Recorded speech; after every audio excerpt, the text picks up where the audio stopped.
Who in the audience has played a role-playing game once in your life? Brilliant. Who plays like every week? Every week? A whole bunch. So we're with friends, right?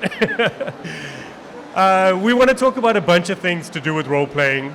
And as I said, specifically about contributing to the ever-expanding role-playing universe, right? Maybe I'll ask you first, Al. And I'm going to ask both of you this, what are you guys actually doing here? Why did I ask you to join us?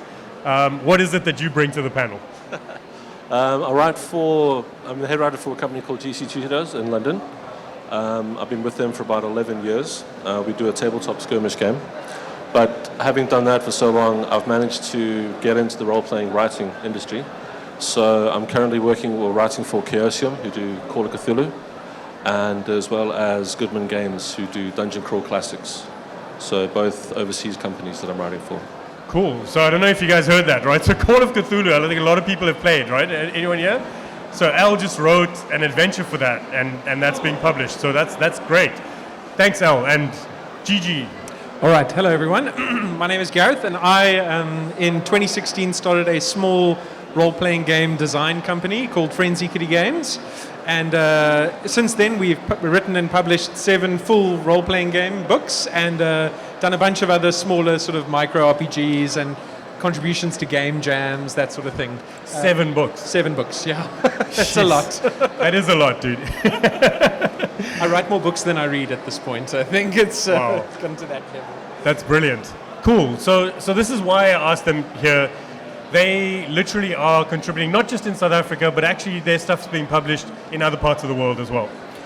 Now, I wanted to start broad and talk a little bit about role-playing in general. Now, most people who have heard of role-playing might have heard about it, certainly in the last few years, through Stranger Things and D&D, and most people know about D&D, right? But a lot of people don't know about the other systems and the other stuff that's going on. So my question is, do you think that people only knowing about Dungeons and Dragons hurts the independence? So if people coming into RPGs, do they immediately gravitate towards D&D, or is there still a role for the independent publisher? So I think, the terms D&D and RPG are kind of thrown around obviously interchangeably, and they are the big one. And I think it's the normal sort of gamer's journey to get into role-playing through D&D. It is that sort of gateway role-playing game that everyone knows someone how to play, or everyone knows someone that knows how to play, or they know a group. So I think coming in with D&D is like the natural progression.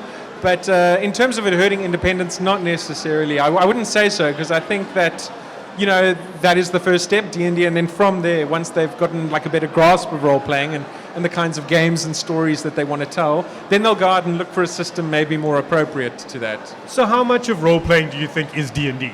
Like in terms of amount of time, or however you want to judge it? Like, do you think it's 80-20? Do you think it's... Yeah, I would probably wager 80-20, if not more than that. Al, you I think so. the if you numbers? look at the stats that you get from the live roleplay VTT tables, it looks like D&D 5th edition is the top one by far, streaks ahead. It's got millions and millions of people that play it.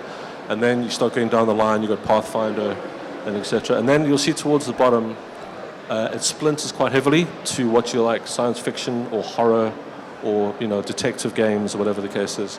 So yeah, I think a lot of it is skewed towards D&D, but I don't think that's a bad thing, because as you said, it brings people into gaming so they can understand the concept of role-playing. Yeah, and I was really struck by how many systems there are, right? Yeah. There's so many. And where would someone go to try and find some of that stuff? I think if you're looking for like a new game to play, the best place is probably just to go into itch.io or DriveThruRPG, one of those sites. It's really great because they're categorized in a way that makes it easy to find the kind of game that'll facilitate the type of storytelling that you want to do. That's like a marketplace for RPGs. 100%, yeah. So DriveThruRPG is the big one. I think if you are looking for anything digitally anyway, that's the best place to go for both the big stuff and the smaller independent games is DriveThruRPG. So maybe rewinding a little bit, because I think, so we had a lot of people in the audience that have played a role-playing game, but for the purposes of designing games, I think it's important for us to define what is an RPG? Like, what makes up an RPG? What are the different elements? Well, it depends on the system that you're going to play. I mean, you're going to obviously have a storyteller, be it a dungeon master or a guild master or a judge or whatever. He's going to have a set of rules, and it's going to be defined by a world that you play in. Yeah. So it's going to have obviously a physical realm and a physical, geography to it. And then the stories are going to take place inside of that. So you're going to choose or handpick a group of characters to adventure through whatever the situation is. And obviously you're going to be using dice or cards or flip a coin to determine the outcome of that. Yeah. And then, obviously when you're playing the game, you're becoming this other persona. And that's the whole principle behind the role-playing game. And I think a lot of times people think, role-playing games is to do with, it's just about the dice, or it's just about the DM, or whatever. And like one of the definitions I heard, which I really enjoyed, was that you're telling a story, that the DM is telling a story, and you are part of the story. And that really made it come home for me. And so Gareth, I mean, I know you have dabbled with various systems, right? And you've invented some of your own systems. So can you tell us a bit about how you go about doing that? Like what does it take to make your own system? So thanks for the question. So that is the meat and potatoes of what I do with Frenzy Kitty Games is we design rule sets, rule systems, new games. So in terms of the process, I think the first question you always want to ask is, well, it always comes back to that story question. What is the fiction? What is the narrative I'm trying to create? And then it's about building rules up around that concept that will help to facilitate and allow that kind of storytelling to flourish, So in terms of when you ask people to make die rolls, how those die rolls are interpreted, all that sort of stuff just needs to tie into that, pushing the story forward. And that is kind of the question that you just keep asking yourself all the time as you're designing new systems, as you're putting in new mechanisms and testing them out. You just got to always have that question how is this going to help to tell the story the way that I want the game to be played or the way I envision the game to be played? Yeah. And so, it's like with any sort of design, it's about keeping that end goal in mind and just building towards that. So you said story quite a lot there, right? And I think story is close to your heart as well as a writer. Yeah. What can you tell us about writing for RPG? Well, it's different for me because I don't do like Gareth. I don't have my own sort of system. So when I'm writing for a client, which is the complete opposite. So what you have to do is you have to immerse yourself in their world, read whatever fiction is out there. As an example with Chaosium, writing for Call of Cthulhu, you've got to know H.P. Lovecraft backwards. You've got to know the mythos, you've got to know all the story beats, what can be done, what can't be done. And then from there you start to weave your story within that world. But obviously you have to stay in that world. You can't all of a sudden drop in a laser gun or something into 1920s. It's got to be specific to that story. I mean, a laser gun. Oh yeah, I suppose you could. But if you don't burn it with fire, you can shoot it with lasers. But yeah, so that's kind of how it is for me. It's totally different. So the world's already made, and I have to just fit the story inside of that. And do you think that's tougher? Do you think working, because I know in board game design, sometimes it can be quite difficult if you have constraints, right? Yeah. But it can also help inspire you in certain ways. Yeah. I don't find it a problem. I think I actually find it quite freeing because once I know the definition of that world, and it gives you a sort of a border of how far you can go or can't go. Yeah. And you can sort of curtail your writing to within that sort of set parameter of that world. But what I do suggest is if you are going to do that, you have to do your research. And it has to be, you can't just do the low-hanging fruit. You've really got to push yourself in terms of that realm because it's been done before. Yep. It's been done for the last 30 or 40 years. So if you bring anything new to the table, it has to be unique. And we know our audience, right? And our audience is meticulous and everybody knows they do their reading, they do their homework. So you've got to do your research if you're going to be trying to build stuff. So I wanted you to tell us a little bit about what inspires you. So what kind of inspiration, how, maybe think about your latest game. How did you come to that? How did you come to that setting? Or, what was it that inspired you? Cool. So I've, in terms of the kinds of stories that I enjoy, my genre is post-apocalypse. I just love it. Mad Max, all of that stuff. It's just right up my alley. Yeah. So a lot of my games have they've leaned heavily into that genre. And And I love that genre because it works so well as a role-playing game setting, because it's stories about characters struggling and surviving and fighting and overcoming odds, you know? And those are the kinds of stories that I enjoy telling and enjoy playing in. Those real struggles for survival are super rewarding and super gratifying for the players when it works. So post-apocalypse has kind of been my genre of choice for a while, and that's kind of how I ended up coming up with Eventide, which is the latest game in the series, which is Mad Max meets David Cronenberg.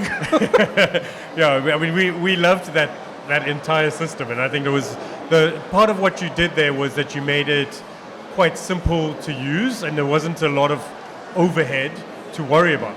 How did you come to that? Was that something that you did purposefully, and you went like, I don't want to have a whole lot of D20s, and I want to make it super simple? Yeah, so I think this is good advice for anyone who wants to build their own system. I think that you've got to be so careful about the level of granularity that you want to go into. And I think that with all these existing systems that are out there, you've got Dungeons, Dragons, and Pathfinder, and all of that stuff, and it's super granular and crunchy. And I think for an independent, both in terms of just like a streamlined rule system and for also making your lives easier as writers, like simplicity is the best, man. I think that anything that can be abstracted out in an indie game should be done that way. And then it's about also like maintaining that level of consistency across how granular your system is. Like it's a post-apocalyptic game, a simple role. I'm not going to make people then start like tracking encumbrance or ammunition. It's like so simple and light. I think is the way to go for like a new system if you're coming up with something. Because if people want to try out an indie game, they don't want to have to pour through 500 pages of rules to try and figure out how to make a save. Yeah, you don't want to create these barriers to entry, and you don't want to have roadblocks to your story, right? So one thing that I'm interested in knowing about is how do you play test a system like that? How do you know you've got there? Like how do you get feedback from people? So playtesting is one of those funny things, and I know people always say like don't underestimate the importance of playtesting, and it is super important, obviously.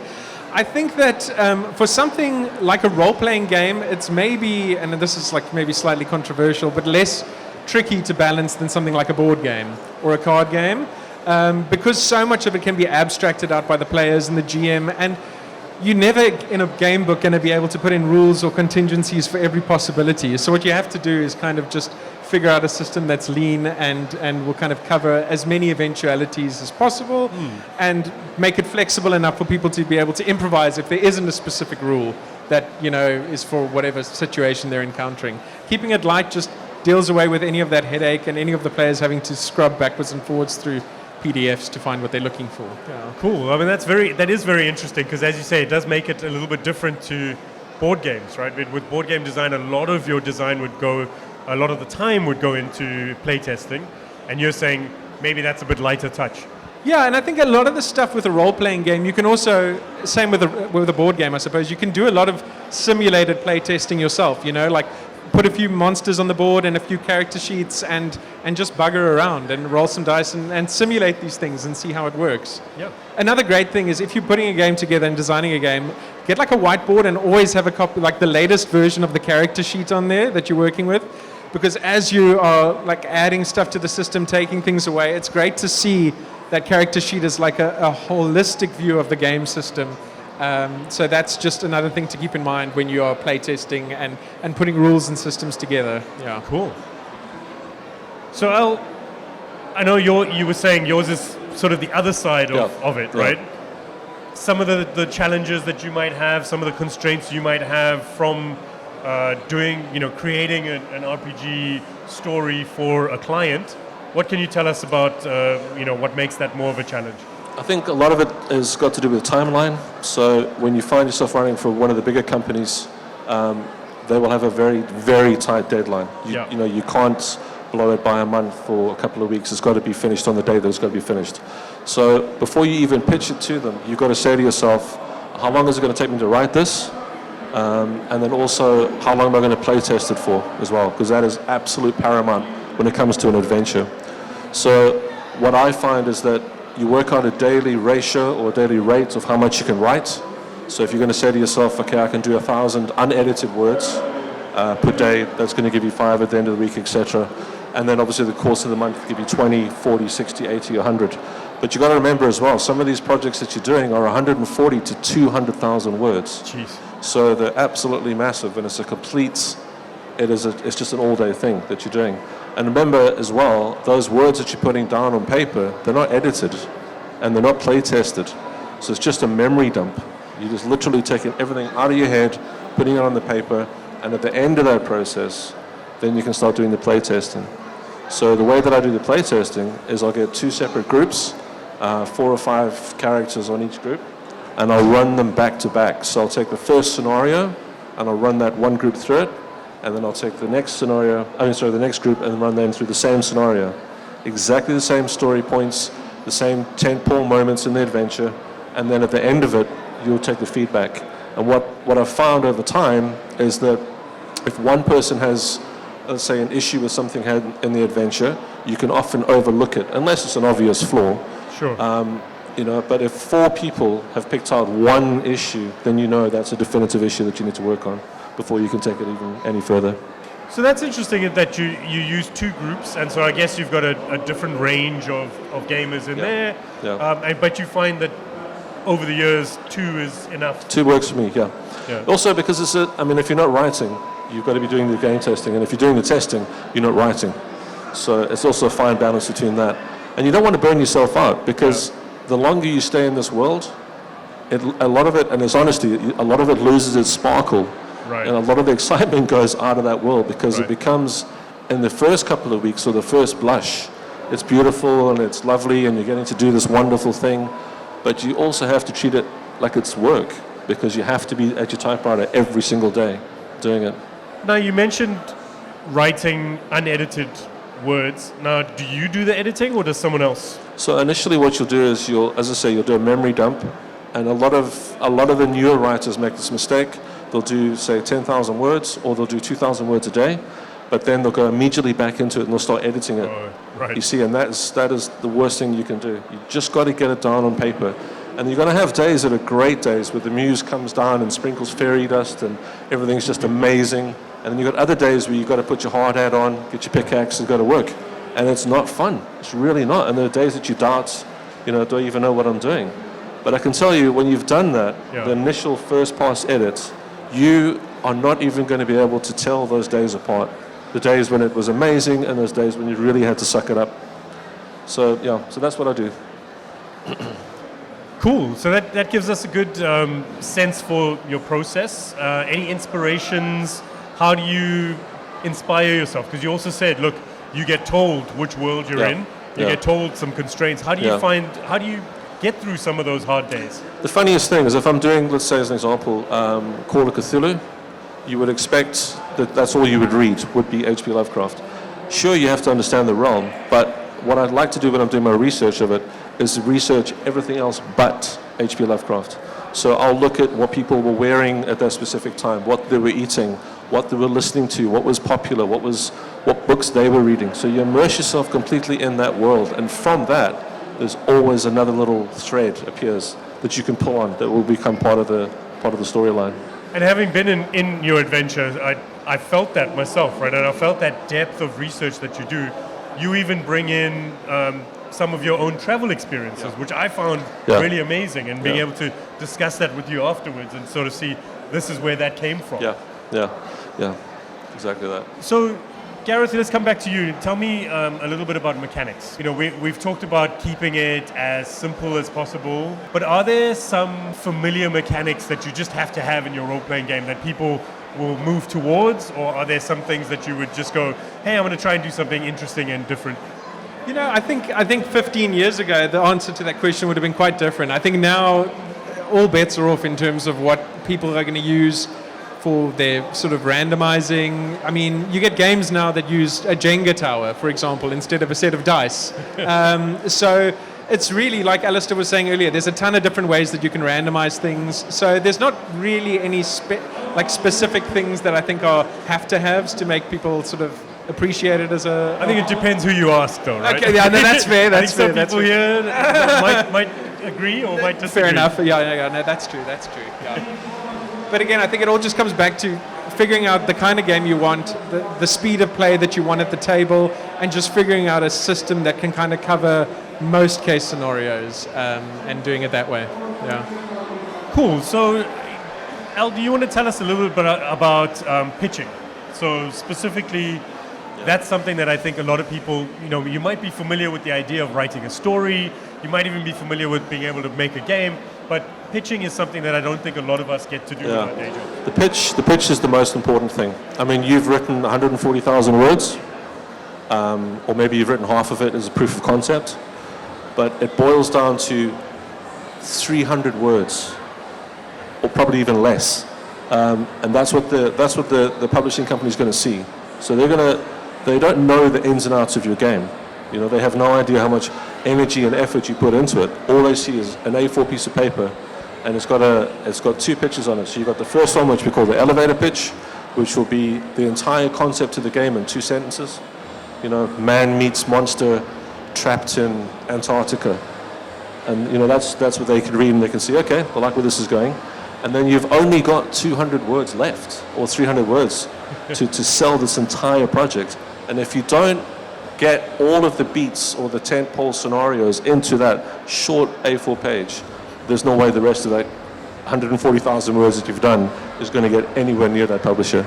So pitching is absolutely critical. There can be no fat on that pitch. Every single word has to count. That must take quite a lot of preparation, 20, right? 30, 40 pages. There's honestly. that old adage of, I would have written you a shorter letter if I had more time. Yeah, And exactly. I think that's really what it's about. No, the pitch is critical, because if that pitch fails, you're not getting through the front door. And if it's good enough, and as I said, it's lean enough, it will pique the interest, and then they'll ask for a sample chapter. And then from there you can set the. Once they've got a sample chapter, if they like what they see, they'll sign you immediately. But it's that pitch is critical to get through the front door. I can't state that enough. It's absolutely paramount. Now, I know you do most of your work with overseas companies, right? Have you done anything locally with, are there any publishers that you've pitched to here? No, not at all. I'm doing something with Gareth that's coming up soon. So yeah, I've been doing a bit of work with friends at Geekery. But no, I haven't done any work locally. No. And I mean, is that because the industry is just pretty small here, or is it like? It is small, but I think also in South Africa we're very scattered, we're very diverse, we're all over the place. There's no core area where we all congregate. We have Comic Con, so people will come here and we can meet other people and we can network and we can chat. Whereas overseas, you have those focal points where you can go to Gen Con or you can go to Adepticon and you can meet these people face to face.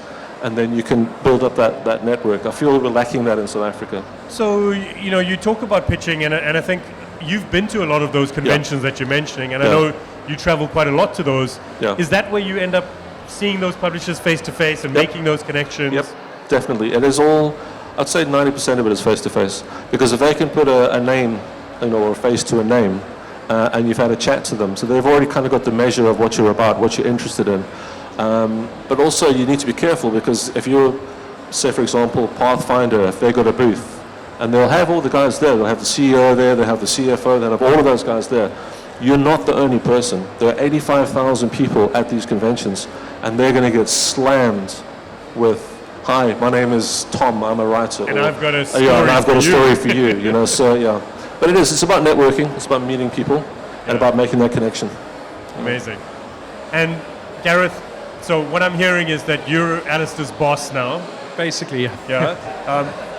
And when you're looking at hiring someone to do a story for you, let's say, what are you looking for? So, are you taking submissions from people locally? Are you working with other people?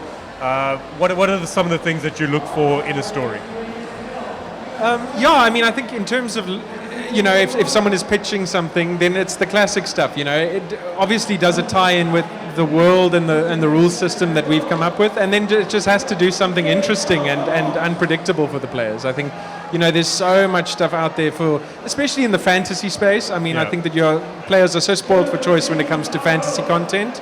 But, there's a lot of room in the industry for, horror, sci-fi, post-apocalypse, storytelling. So I think if it's something in one of those genres and it's doing something interesting and it scales well, from 2 to 6 players or 4 to 6 players or whatever, those are all like checkboxes you want to look out for, I think, definitely.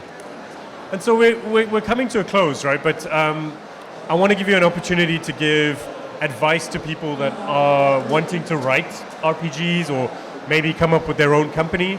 Any advice that you'd give to some local talent? Yeah, okay, I definitely have some advice for this. So if you're an RPG writer, I think you fall into one of two camps. You're either like a rules person or what I call like a fluff person in the most sincerely loving form of the word. So if you're interested in writing rule sets and designing systems for people to play, that's great. My advice to you then would be to keep it light because, as we said earlier, people are not wanting to dive into a new 600-page rule system written by some guy they have no idea who in Cape Town or whatever. So, there's that part of the writing. If you are writing what I call the fluff, so that's adventures, world building, that sort of thing, then it makes sense, I think, to try and tie into an existing system. I think lots of people are already heavily invested in Pathfinder and DCC and Dungeons and Dragons. And at that point, you've got to say, is there any real reason for me to want to make a system of my own? Or am I just going to create content for this market that's hungry for new modules and adventures and campaigns and that sort of thing? So my suggestion is if you want to make money doing this and you want to do stuff that is maybe the fast track to get it into people's hands would be to write stuff for existing systems that people are already heavily invested in and then save the sort of bespoke system design for your sort of dream projects, your pet projects. Yeah. And in some ways, I guess that means that there are fewer barriers to entry, right? So we're saying that if you're a storyteller, you don't have to be a massive RPG person, you actually just need to be a storyteller, right? 100%. And these games do not need to be complicated. You get role-playing games that fit onto a single business card. I mean, there's crazy stuff that's being done out there with design. So, and with print on demand, it's never been easier to write and make a book a reality. So the barrier to entry is super low. And with things like I mentioned, itch.io, DriveThruRPG, just get your stuff on there, get it tagged, and just share it to blogs and YouTubers especially. If you can get people doing like an actual play of your game on a podcast or a Twitch channel, it's like, that's the best kind of marketing. Well, it must be quite interesting seeing your stuff written in other languages and where in the world is most of your Frenzy Kitty stuff? So definitely not South Africa. Mostly in the UK, Germany, Finland, of all places. I'm quite popular in Finland. Interesting. But not a huge sort of indie scene here at the moment. But I think it's also because, the scene in general is new and developing and sort of growing and bringing in that influx of fresh blood that would be maybe more interested in trying something outside of the box. Cool. And Al, any advice from you? I think, as Gareth said, the market's never been more open. I mean, every single major company, if it's Wizards of the Coast or it's Dungeon Crawl Classics, Goodman Games, or it's Chaosium as an example, every single one of those have creator licenses. So you can go and write for Chaosium and you can do what they call the Miskatonic University. So you can write your story, follow their rules, follow their guidelines, slap on their trade dress, and put it on their website, and it will sell. Same goes for Wizards. You can write for D&D 5th edition, obviously with the open game license, which is a bit of a debacle at the moment. But and then the same with Goodman Games. You just sign up a third-party publishing, and they will have the final say, obviously, because it's their brand. So you can't put anything in there that's going to be contentious or criminal, as an example. So if they're happy with it, then all you've taken is your time to write this. It hasn't cost you a thing. Find someone who does the layout, find someone who can do the art, preferably locally, and then get it out. There's no reason, there's nothing to stop you. I just want to ask, if you are creating a story, considering everybody's got their own kind of free will, how do you incorporate that in a story and ensure the story is still going in the right direction? That's an Alasdair question, if ever I've heard one. It's a tough one. It's very tough because, I'll give you an example. I wrote a scenario for Goodman Games, and it was a Dungeon Crawl Classics scenario, and it was a very simple escape situation where the characters have come up through a rain barrel and they have to flee down this alleyway, and this alleyway is covered in underwear. So there's all these bits of underwear hanging from both sides, and while they're doing this, they're being chased.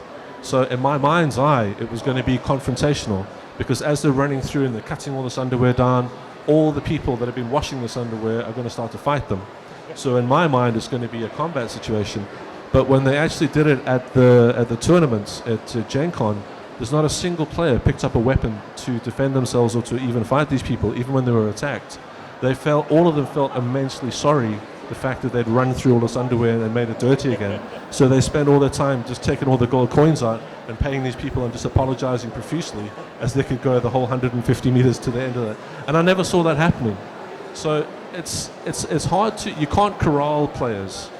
You cannot corral players, because then you're just calling it railroading. And that's not fair, because you steal the agency from the player. And I think experience will tell you more or less what you think someone might do. But when it comes down to rolling dice, you've always got the dice as a factor that can change if something happens or not. And everyone's got free will.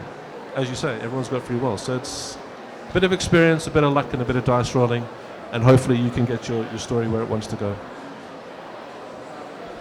That's a great answer. Thanks, El. And I think that's a great place to leave it. So thank you, everybody in the audience, for being an amazing audience. Thank you to Gareth. Thank you to Alasdair. If you have any questions, they will be around for a little bit. And this afternoon, we're up in the gaming section if you want to come check us out. Thank you so much for paying attention. And we'll see you again at the next Comic-Con. Thank you. Thanks, everybody.